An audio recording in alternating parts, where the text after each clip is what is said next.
ito sa pagkakaano ko sa'yo kaya ka ganyan yung mga kwento mo lahat dahil yan dun sa naranasan mong traumatic experience nung bata ka.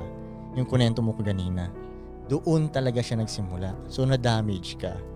Ngayon, kaya sinasabi nila, di ba lagi nilang sinasabi protektahan ang mga babae. Di ba kahit sa Bible sinasabi yun, di ba? Kasi fragile Kaya sila. naniniwala talaga ako dahil babasagin talaga ang babae. Very fragile. Although, yung puso nila parang rubber. Hindi yun ang babasagin eh. Yung utak nila yung babasagin talaga eh. Diba? Parang rubber, sinasabi ko na pag na-heartbroken ang babae, magkakadent yan pero babalik. Oo nga, no? Kaya nyo ulit ma-inlove ulit. Totoo. Kaya nyo ma-inlove ulit. Totoo. Pero yung mind nyo, pag na-fuck up na kayo sa mind, Mahirap basag gamutin. na talaga yan. Tama. Sa lalaki, baliktad naman sa lalaki. Ang babasagin sa atin, yung puso. Fuck Kaya pag na-heartbroken yung lalaki, hindi na talaga siya, sobrang sakit nun at Masakit hindi na siya maglalove ng todo ulit. Ganun. Pero yung mind Hindi natin, nakaka-damage sa lalaki. yung mind naman natin ang parang rubber. Tama. Na pag may naranasan tayong traumatic experience, ma-rape man tayo, mamatay man yung tropa natin, maano yan, magkakadent yan, pero kaya bumalik ulit. yan. Tama. Oo Tigas nga, mo, no? yun ang Ganda nun. baliktad. So, ngayon, sa nangyari sa'yo, yung experience mo nung bata ka, yung hindi magandang nangyari sa'yo, connected lahat yan sa pagwawala mo, sa paghahanap mo ng love, paghahanap mo ng attention, gusto mo maintindihan ka, feeling mo tinrider ka ng mundo, mga ganun-ganung shit, connected yan. So ngayon, kaya ako sinasabi na lalaki ang pwedeng makapagpaayos sa'yo kasi siya yung magiging parang Hitler sa'yo eh, na parang, hindi, wag mong gawin yan, wag mong sabihin yan, wag yan ang nararamdaman mo. Huwag mong maramdaman yan. Oh, yun. Pero, bandang huli, wala pa rin siyang power talaga kasi nasa iyo pa rin yan kung susunod ka.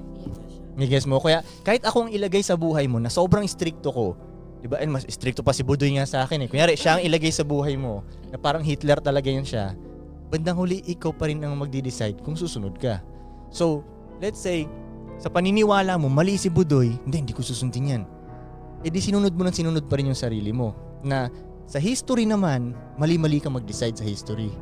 So para pakinggan mo pa rin yung sarili mo at hindi ka makikinig sa mas advanced na tao sa'yo, doon ka talaga hindi malalagay sa tamang sitwasyon. Kasi ang lagi mo pakikinggan yung sarili mo na meron nang ang history na dapat hindi mo siya pinakikinggan.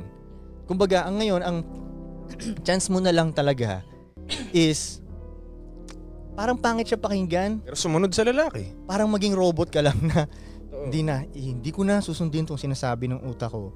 Pero yung magiging challenge din kasi naka-experience na rin ako ng mga ganyang babae din na parang may ganyang experience katulad sa'yo. Ang kalaban talaga nila, yung sinasabi ng utak nila at yung puso nila. Na kahit okay naman ang lahat, bilang sabihin ng utak nila, hindi ka love ng daddy mo.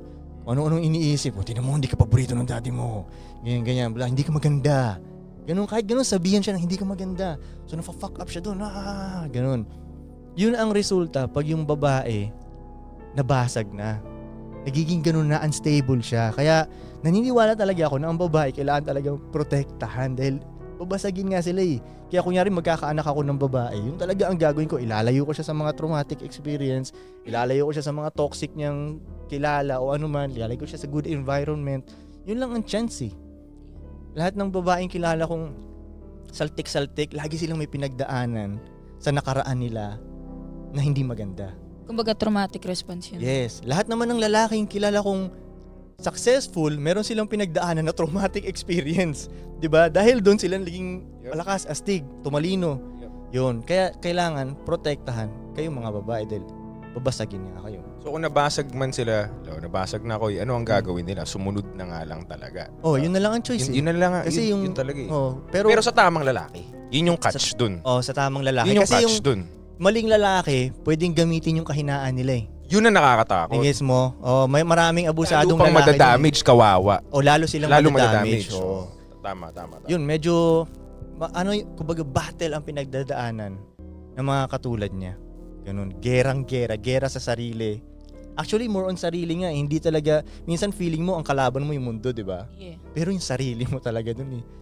Sarili ang kalaban mo dun. Feeling ko ang hirap kasi magpakasakop pag may traumatizing experience kay. Mm. 'Di ba? Kasi parang ba't ako magtitiwala dito? Baka mangyari na naman yung traumatizing experience ulit. Binigay ko sa kanya yung full trust at full love ko. Yep. Tapos trauma na naman ibibigay mo.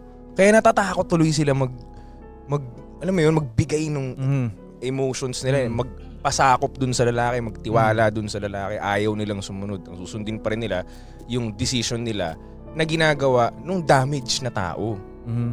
Di ba? Once maintindihan nyo na, pwede pala akong humingi ng tulong sa hindi na mas stable kahit papano as of the moment sa akin. Sa kanya ako sumunod. Ano yung desisyon ko ngayon? Di ba?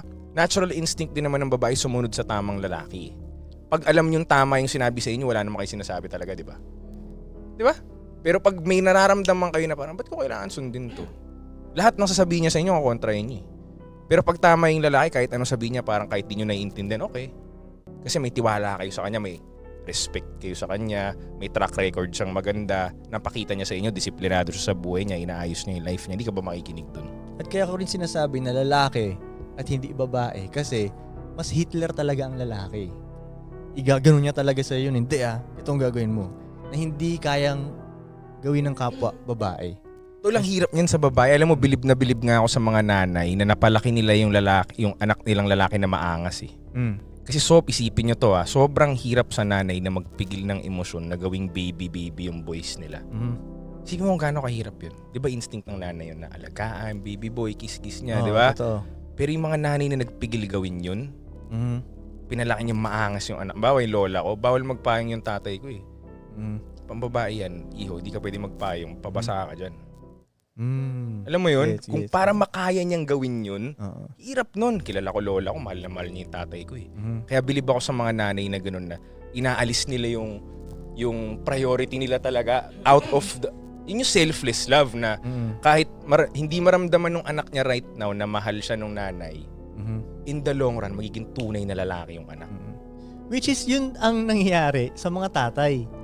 Okay na kahit di maramdaman ng anak ko na love ko siya. Kasi grabe siya i-disiplina, di ba? Nagmumukhang kalaban nga yung tatay eh. Totoo. Sa mga bahay, parang ang kalaban yung tatay, tas yung bida yung nanay. Kasi si nanay yung, dito ka na anak, okay lang yan. Sabay si tatay, hindi gumaganyan-ganyan, di ba? So isipin, masama si tatay. Tama. Pero ang totoo naman, sinasabi lang ng tatay, yung para sa'yo din naman. Tama, Para tama, mo. oo. Yun ang yung kinikwento mo ng ginagawa ng nanay na kinikwento mo. Lola Yun ko. din yung ginagawa talaga ng tatay, di ba? Na mm. kahit di na maramdaman ng anak, kahit di na natutuwa yung anak niya, bahala na kung di mo ko magustuhan. Exactly. Diba? Mas priority ng tatay yun na mag-grow ng tama yung anak niya kaysa magustuhan siya. May tatay ka ba?